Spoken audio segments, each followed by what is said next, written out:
Hello dear aspirants, welcome to SPM focus UPSC. आज के 24 जुलाई 2025 के एपिसोड में हम कुछ इंपॉर्टेंट टॉपिक्स डिस्कस करेंगे जो आपके यूपीएससी प्रिपरेशन के लिए काफ़ी रेलेवेंट है। चलिए बात करेंगे किस किस टॉपिक पे आज ये डिस्कस कर लेते हैं। पहले बात करेंगे हम लोग यूनेस्को से विद यूएस का जो विड्रॉयल हो रहा है उसके बारे में बात करेंगे। दूसरा हम लोग बात करेंगे मैनुअल स्कैवेंजिंग के परसिस्टेंस एंड हैजर्ड्स के बारे में। Thirdly we shall discuss about nuclear energy में भारत के एम्बिशियस प्लान्स के बारे में। Fourthly we shall talk about biostimulants की रेगुलेटरी और पॉलिसी इश्यूज के बारे में। और lastly we shall talk about RBI के फाइनेंशियल इंक्लूजन इंडेक्स के नई अपडेट की। तो चलिए शुरू करते हैं पहले टॉपिक से, यूनेस्को से अमेरिका का एग्जिट। यूनाइटेड नेशंस एक बार फिर अनाउंस किया है कि वो UNESCO, United Nations Educational Scientific and Cultural Organization से विड्रॉ करेगा। ये डिसीजन तब आया है जब सिर्फ 2 साल पहले 2023 में यूएस ने यूनेस्को में वापस एंट्री ली थी 2018 के विड्रॉल के बाद। अगर हम हिस्टोरिकल कॉन्टेक्स्ट देखें तो ये तीसरी बार है जब यूनाइटेड स्टेट्स यूनेस्को से निकल रहा है। पहली बार 1984 में रोनाल्ड रीगन के समय पर जब मिसमैनेजमेंट और करप्शन के एक्यूजिशंस लगे तब छोड़े थे। दूसरी बार 2018 में डोनाल्ड ट्रंप के एडमिनिस्ट्रेशन ने एंटी इजराइल बायस को विड्रॉयल का रीज़न बताया। और अब जाके 2025 में फिर से वही सामने आ रही है, फिर से वही इशू सामने आ रही है कि पैलेस्टीन को जो 2011 में यूनेस्को का मेंबर बनाया गया था, जिसे यूएस ने तब भी अपोज किया था और अब भी वो ये अपोज करता है। यूनाइटेड स्टेट्स का कहना है कि यूनेस्को का इंस्टीट्यूशनल बायस उनके नेशनल इंटरेस्ट के खिलाफ जा रहा है। उनका ये भी मानना है कि ऑर्गेनाइजेशन आउटडेटेड हो चुका है अब, और इसमें कुछ फंडामेंटल रिफॉर्म्स की ज़रूरत है। अब बात करते हैं इस डिसीजन के ग्लोबल इम्पैक्ट्स की। सबसे पहले इम्पैक्ट यूनेस्को की फाइनेंशियल स्ट्रक्चर पे पड़ेगा।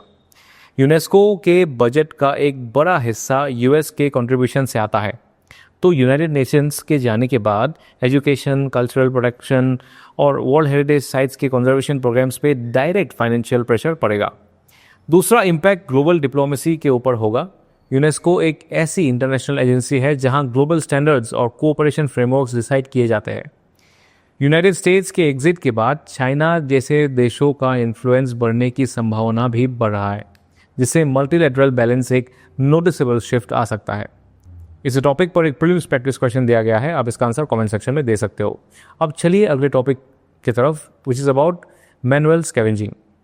मैनुअल स्कैवेंजिंग का मतलब होता है किसी भी इंसान के द्वारा manually dry latrines, open drains, sewers, septic tanks या रेलवे ट्रैक्स से ह्यूमन वेस्ट को सफाई करना। मैनुअल स्कैवेंजिंग न सिर्फ इंसान की डिग्निटी के खिलाफ है, बल्कि एक प्रक्रिया जो है ये बहुत ही रिस्की और फैटल भी हो सकता है।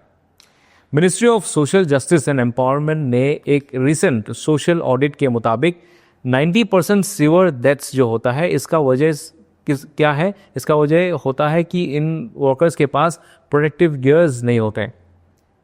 तो ये रिपोर्ट में ये पाया गया है। इसके मतलब ये है कि सैनिटेशन वर्कर्स को बेसिक सेफ्टी भी इंश्योर नहीं किया गया है, और कई बार उनको रिस्क के जो कॉन्सिक्वेंसेस होते हैं उसके बारे में भी प्रॉपर्ली इन्फॉर्म नहीं किया जाता है। तो मैनुअल स्कैवेंजिंग के खिलाफ एक स्पेसिफिक लेजिस्लेशन भी है, prohibition of employment as manual scavengers and their rehabilitation act 2013। इस एक्ट के तहत मैनुअल स्कैवेंजिंग को कंप्लीटली बैन किया गया है। साथ ही इन सैनिटरी लेट्रिन्स को डेमोलिश करने या सैनिटरी लेट्रिन्स में कन्वर्ट करने की रिस्पॉन्सिबिलिटी फिक्स की गई है। इस एक्ट के अंदर अगर कोई व्यक्ति या इंस्टीट्यूशन किसी को मैनुअल स्कैवेंजिंग के लिए एम्प्लॉय करता है तो उस पर 5 लाख का जुर्माना या 5 साल तक की सज़ा हो सकता है। इस लॉ में रिहैब के प्रोविजंस भी दिए गए हैं, जैसे कि financial assistance, skill development training, scholarship for children और ऑल्टरनेटिव एम्प्लॉयमेंट ऑप्शंस। सरकार ने एक डेडिकेटेड स्कीम भी लॉन्च की है, नमस्ते, जिसका फुल फॉर्म है National Action for Mechanised Sanitation ecosystem.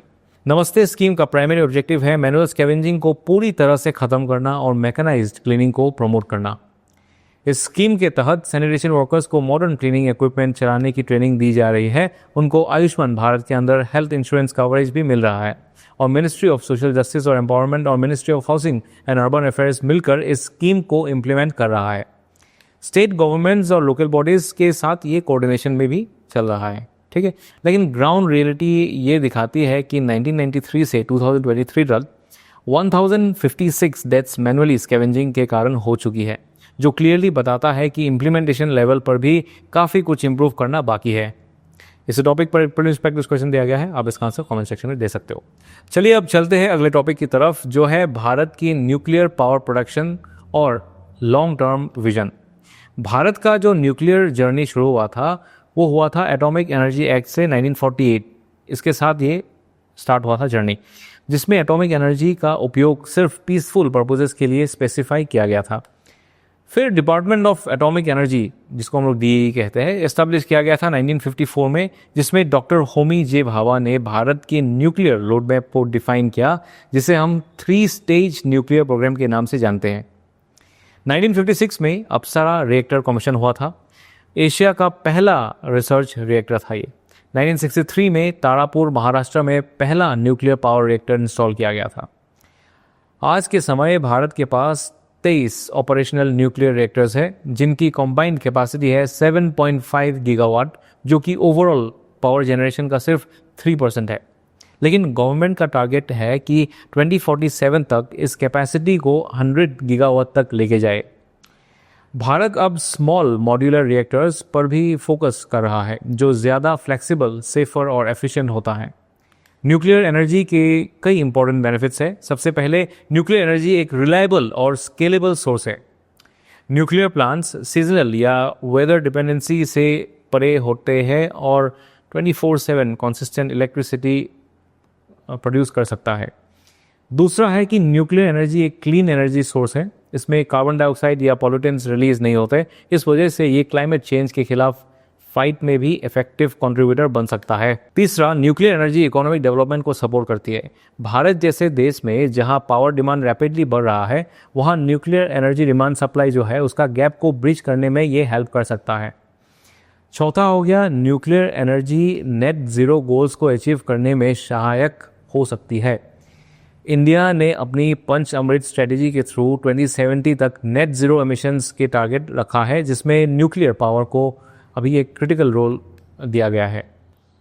लेकिन कुछ डाउनसाइड्स भी है जिन्हें इग्नोर नहीं किया जा सकता। सबसे पहले, न्यूक्लियर एनर्जी का यूज़ के साथ सेफ्टी कॉन्सर्न्स जुड़े हुए हैं। 2011 का फुकुशिमा इंसिडेंट एक स्टार्क रिमाइंडर है कि अगर सेफ्टी प्रोटोकॉल्स फेल हो जाए तो डैमेज इरिवर्सिबल हो सकता है।